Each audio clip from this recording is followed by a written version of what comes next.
Second day namin guys sa Pinas. Ayan, ang sarap talaga kapag mayroon kang anak na dalaga at mahilig sa makeup. Kasi ako nga ay hindi mahilig sa makeup. Hindi pala ako marunong. Mahilig naman ako kasi hindi ako marunong.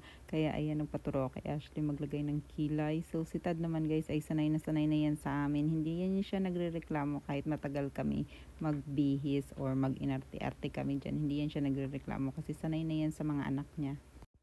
So today naisip namin guys na ipasyal ang Kambal kasi nga naman naboboring na sila. Punta kami sa mall, mag-shopping yan kasi ang gusto ni Ashley tsaka ni Tad guys.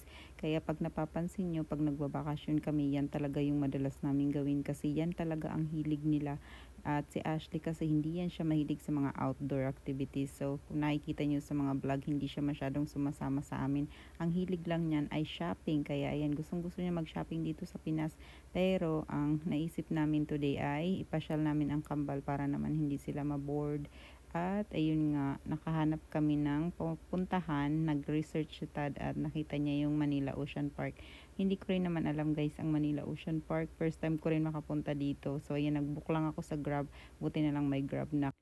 Hindi naman masyadong traffic guys, kaya ang bilis lang ng biyahe at lagi nga kami nag-i-stay sa Makati. So from Makati, mura lang naman yung pamasahe papunta sa Manila Ocean Park.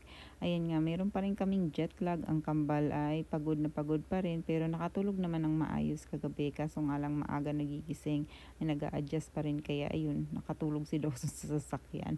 Pero si Brady naman ay gising na gising. Kaya ang hirap, mga 3 days to 4 days bago pa makapag-adjust yung dalawang yan. Pero kami medyo okay na. Excited din ako makapunta dito, like I said, first time ko rin kasi hindi naman ako madalas mamasyal dito sa Manila dati guys, kaya hindi ko man afford. So sa Laguna kasi ako nagtatrabaho dati, so minsan lang ako makapunta dito sa Manila. So ayan, pagdating namin doon ay nasa labas yung ticket. So bibili ka ng ticket and then natuwa si Tad kasi may mga ibon din pala sila dito. So ang bayad sa aquarium ay iba at yung parang yung attraction nila maraming ibon ay iba din yung bayad. So pero I think may discount kapag bumili ka ng sa aquarium tsaka yung sa ibon. So ayan, picture muna para remembrance, 'di ba? So ang binili kong ang ticket ay para sa aquarium at doon nga sa ibon kasi guys, ang Kambal mahilig sila sa ibon kaya naman sabi ni Tad dalhin din namin. So inuna muna namin yung aquarium. Ang ganda pala dito sa loob. Ang dami ring namamasyal kahit na weekday siya. Nako, tuwan-tuwa din si Ashley dito guys, lalo nang makakita siya ng ube na ice cream.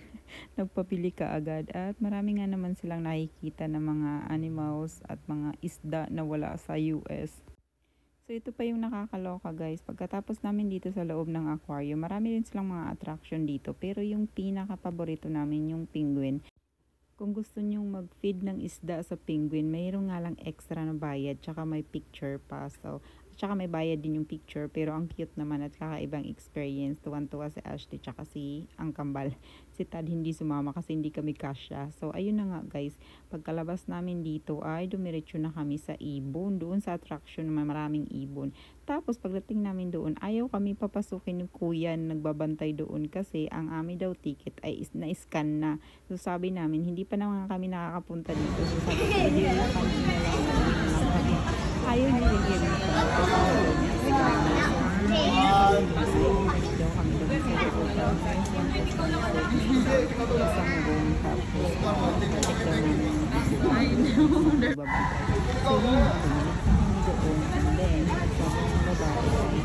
Hindi pa naman daw namin nagagamit yung ticket doon sa ibon. Sabi ko naman ay ayaw nga kami papasok ng kuya. So ayun, sumalaki kami ni ate guys. Pagdating doon, ayaw talaga kami papasok ng kuya. Ayun lang siya.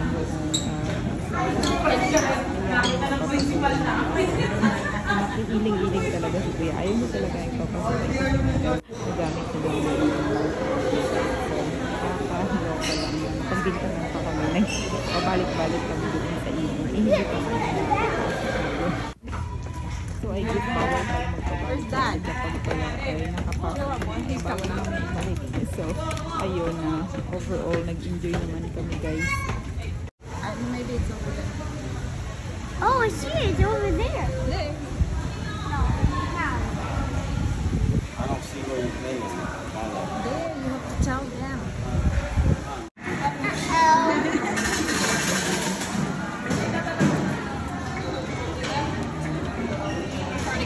pocket.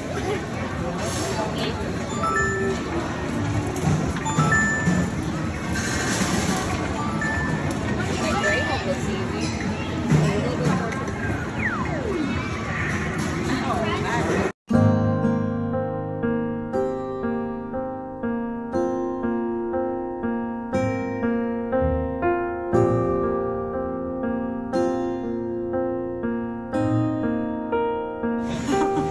What did you say?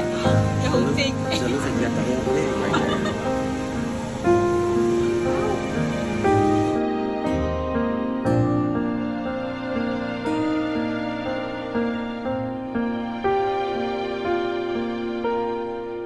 A teacher had that. Oh, really? Mommy, in my class. Mommy. And kindergarten. They said they were going to bring it to school. Oh, really? But I wasn't there for that. And they go, what? Look at that face. He's right there. Look at that face.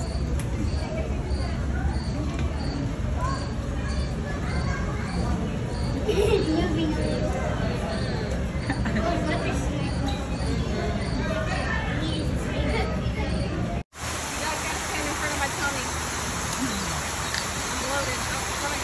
Smile.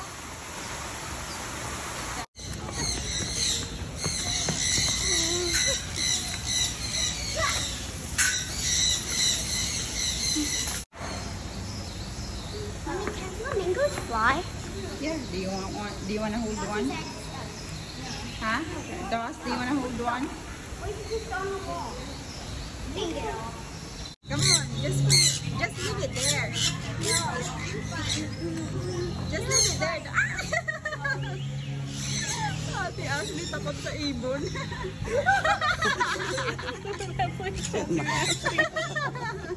Wait, look, there's a bird up Daddy's there. in. Someone walk. We're loaded up.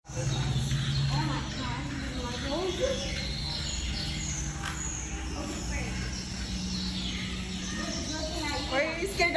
He's looking at you. Bakit natanda? Looking at me. So, like that.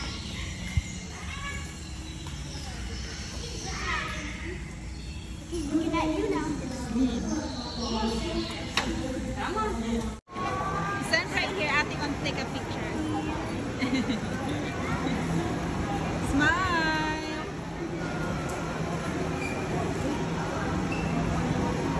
Ayan. You want it? I think so. Yeah. Yes.